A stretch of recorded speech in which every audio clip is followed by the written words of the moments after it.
আসসালামু আলাইকুম, কেমন আছেন সবাই? নিশ্চয়ই ভালো আছেন। এই যে গাছটা দেখতে পাচ্ছেন এর নাম অশ্বগন্ধা বা আশগাদ। এটি একটি ঔষধি গাছ। এ গাছের গন্ধ ঘোড়া বা অশ্বের মতো বলে সংস্কৃতে এটাকে অশ্বগন্ধা বলে।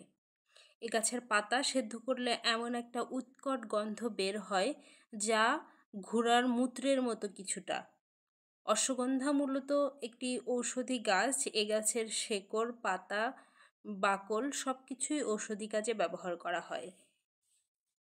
এই গাছটি ঔষধ হিসেবে খুবই গুরুত্বপূর্ণ একটি গাছ।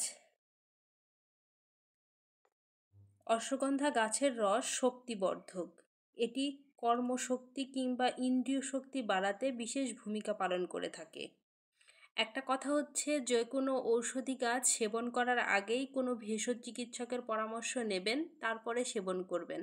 কারণ এক একটা গাছের সেবনের মাত্রা এক এক রকম। আপনি যে কোনো পরিমাণে সেবন করলেই উপকার পাবেন না, এবং যে কোনো মাত্রায় সেবন করলে অতিমাত্রায় সেবন করার ফলে আপনার বিভিন্ন রকমের সমস্যা তৈরি হতে পারে। অশ্বগন্ধা গাছের মূল, পাতা স্নায়বিক বিভিন্ন রোগের উপশমে কাজে লাগে। দুধ বা ঘিয়ের সঙ্গে পাতা ফুটিয়ে খেলে শরীরের বল পাওয়া যায়, মস্তিষ্কের উর্বরতা বৃদ্ধি পায়। অনিদ্রায় ভুগছেন যারা, তারা অশ্বগন্ধাকে ঔষধ হিসেবে সেবন করতে পারেন। ভালো ঘুমের জন্য অশ্বগন্ধার গুঁড়া চিনি সহ ঘুমানোর আগে খেলে ঘুম ভালো হয়। সর্দি কাশি থেকে মুক্তি পেতে অশ্বগন্ধার মূলের গুঁড়া খেতে পারেন। আমাদের শরীরের বিভিন্ন অংশ বিভিন্ন কারণে বিভিন্ন সময় দুর্ঘটনাগ্রস্ত হয়ে আগুনে পুড়ে যায়। এই আগুনে পোড়ার স্থানে অশ্বগন্ধার পাতার রস যদি আপনি প্রলেপ দেন, তাহলে জ্বালা যন্ত্রণা দ্রুত কমে যাবে এবং আস্তে আস্তে সেরে উঠবে। অশ্বগন্ধা মানসিক ও শারীরিক দুর্বলতা দূর করতে খুবই ভালো কাজ করে। যেমন মাথা ঝিমঝিম করে ওঠা, অবসাদ ভাব, মনোযোগ বাড়ানোর ক্ষেত্রে এবং ক্লান্তি দূর করতেও অশ্বগন্ধা ব্যবহার করা হয়ে থাকে। অ্যাসিডিটি যাদের আছে, এই অ্যাসিডিটি দূর করতেও কিন্তু অশ্বগন্ধা একটি ভালো ঔষধ। পেট ফাঁপা বা পেটের ব্যথা নিরাময়েও অশ্বগন্ধা ব্যবহার করা হয়। অশ্বগন্ধা হজম শক্তিকে উন্নত করে, বমি ভাব দূর করে, রোগ প্রতিরোধ ক্ষমতা বাড়ায়, হাইপারটেনশন, আর্থ্রাইটিস, ডায়াবেটিস দূর করতেও সাহায্য করে। যাদের মদ পানের অভ্যাস আছে, তাদের মদ পানের অভ্যাসটাকে কমিয়ে আনতে বা মদের ওপরে অনীহা তৈরি করতে অশ্বগন্ধা খুব ভালো কাজ করে। বার্ধক্যজনিত যে দুর্বলতাগুলো থাকে, সেই দুর্বলতা দূর করতেও অশ্বগন্ধা একটি ভালো ঔষধ। অশ্বগন্ধা কিন্তু কৃমিনাশক হিসেবেও কাজ করে। পেটে কৃমি হলে অশ্বগন্ধার রস খেতে পারেন, তাতে আপনার কৃমি আস্তে আস্তে দূর হয়ে যাবে। এবং মূত্রনালীর বিভিন্ন সমস্যায় যারা ভুগছেন, তারা কিন্তু অশ্বগন্ধাকে ঔষধ হিসেবে সেবন করতে পারেন। এটা ক্যান্সার প্রতিরোধ করতেও প্রচুর কাজ করে। অশ্বগন্ধায় রয়েছে প্রচুর পরিমাণে অ্যান্টিঅক্সিডেন্ট, যা ক্যান্সার কোষ বৃদ্ধি প্রতিরোধ করতে এবং কেমোথেরাপির পার্শ্ব প্রতিক্রিয়া হ্রাস করতে গুরুত্বপূর্ণ ভূমিকা পালন করে। ফোড়া নিরাময়। আমাদের শরীরের অনেক সময় অনেক জায়গায় দেখা যায় ছোট ছোট ফুসকুড়ি বা ফোড়া হয়ে থাকে। এই ফুসকুড়ি বা ফোড়া নিরাময় করতেও কিন্তু অশ্বগন্ধা একটি ভালো ঔষধ। ফোড়াতে অশ্বগন্ধার শিকড় বা মূল বেটে একটু গরম করে ফোড়ার ওপর সকাল বিকাল 2 বার প্রলেপ দিলে ফোড়া ফেটে যাবে এবং ফোড়ার সমস্যাটা আস্তে আস্তে ভালো হয়ে যাবে। অশ্বগন্ধা মূলত একটি ঔষধি গাছ। এটাকে বাণিজ্যিকভাবে ঔষধি চাষ করা হয় না, কিন্তু কেউ চাইলে এটাকে বাণিজ্যিকভাবে চাষ করতে পারেন। এই গাছের প্রতিটি অংশ, শেকড়, বাকড়, মূল, পাতা, ফল সবই ঔষধ হিসেবে কাজ করে। এই গাছ সাধারণত বীজের মাধ্যমে বংশবিস্তার করে। অশ্বগন্ধায় খুব সুন্দর ছোট ছোট কিছু গোল গোল বীজ হয়, যেটা দেখতে গোলাপি এবং লাল বর্ণের, যেটা দেখতে বেশ ভালো। এই গাছগুলোতে দেখুন ফল এসেছে, কিন্তু এখনও ফলগুলো পাকেনি। পাকা ফল আপনাদেরকে সেজন্য আমি দেখাতে পারছি না। এই অশ্বগন্ধার গাছ কিন্তু দেখতেও বেশ সুন্দর। চাইলে আপনি আপনার বাড়িতে একটা অশ্বগন্ধার গাছ সৌন্দর্যবর্ধক গাছ হিসেবেও রোপণ করতে পারবেন। এর পাশাপাশি এর তো ঔষধি গুণাগুণ আছেই। অশ্বগন্ধা বৈশাখ জ্যৈষ্ঠ মাসের দিকে চারা রোপণ করা হয়।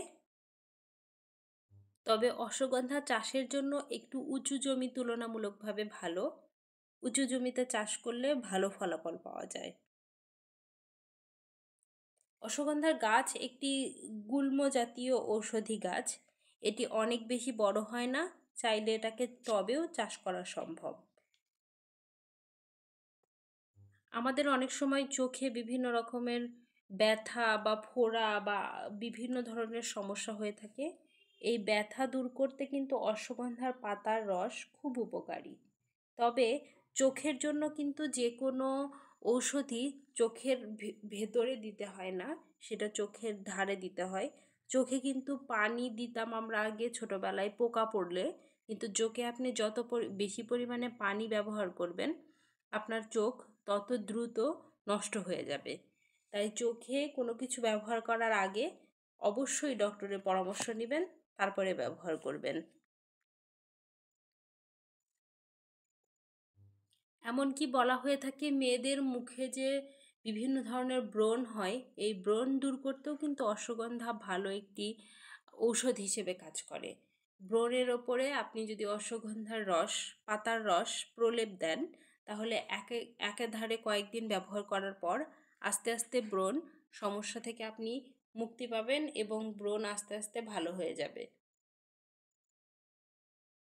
ঔষধি গুণাগুণের পাশাপাশি এই গাছটি দেখতে ভীষণ সুন্দর, এর বীজগুলো দেখতে ভীষণ সুন্দর। সেই জন্য অনেকে এগুলোকে মানে শখের বশেও গাছগুলো রোপণ করে থাকেন বাড়িতে, টবে কিংবা ছাদে 1-2 পিস আপনি চাইলে এভাবে রোপণ করতে পারেন। যে কোনো ভেষজ নার্সারিতে আপনি এই অশ্বগন্ধা বা যে কোনো ধরনের ঔষধি গাছের চারা পেয়ে যাবেন। তো ধন্যবাদ সবাইকে ভিডিওটি দেখার জন্য। আপনি যদি আমার এই চ্যানেলে নতুন হয়ে থাকেন তাহলে চাইলে আমার চ্যানেলটিকে সাবস্ক্রাইব করতে পারেন, আর যারা ইতিমধ্যে চ্যানেলটি সাবস্ক্রাইব করেছেন তাদেরকে অসংখ্য ধন্যবাদ। আপনারা কে কোথায় থেকে দেখছেন এটা কমেন্টের মাধ্যমে জানাতে পারেন, আপনাদের বন্ধুদের সাথে শেয়ার করতে পারেন আমার এই ভিডিওটি, এবং এরপর আর কোন গাছ সম্পর্কে জানতে চান সেটা কমেন্টে জানাতে পারেন। আপনার যদি আমার এই ভিডিও ভালো লাগে তাহলে আমার চ্যানেলের পাশে থাকুন। ধন্যবাদ সবাইকে। অশ্বগন্ধার ফসল সংগ্রহ করার নিয়ম হচ্ছে অশ্বগন্ধার গাছ এবং শেকড় খুব ভালোভাবে শুকিয়ে সেটাকে এয়ারটাইট প্যাকেটে করে সংরক্ষণ করতে হয়। অশ্বগন্ধা যেহেতু খুবই ভালো একটি ঔষধি গাছ, তাই চাইলেই আপনারা অশ্বগন্ধার গাছ টবে যে লাগাবেন শখের বশে সেটাকে সংরক্ষণ করে বাড়িতে ঔষধ হিসেবে ব্যবহার করতে পারেন। তবে ওই যে একটা কথা, যে কোনো ঔষধি গাছ ব্যবহার করার আগে কোনো ভেষজ চিকিৎসকের পরামর্শ নিয়ে নেবেন, এবং কতটুকু পরিমাণ ব্যবহার করবেন, কিভাবে ব্যবহার করবেন সেটা ভেষজ চিকিৎসকের কাছ থেকে জেনে বুঝে তারপরে ব্যবহার করবেন। দেখতে সুন্দর একটি গুল্ম জাতীয় উদ্ভিদ, চাইলে আপনি আপনার বাড়ির টবে লাগাতে পারেন। ধন্যবাদ সবাইকে। আজকের মতো এখানেই শেষ করছি।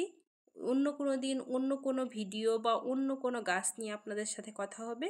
সেই পর্যন্ত ভালো থাকুন, সুস্থ থাকুন, বেশি বেশি ভেষজ চিকিৎসা করুন, কারণ ভেষজ চিকিৎসার তেমন বেশি পার্শ্ব প্রতিক্রিয়া নেই। বর্তমান সময়ে অনেক আধুনিক চিকিৎসা ব্যবস্থা থাকলেও ভেষজ কিছু কিছু চিকিৎসাও কিন্তু আমাদের স্বাস্থ্যের জন্য বেশ ভালো।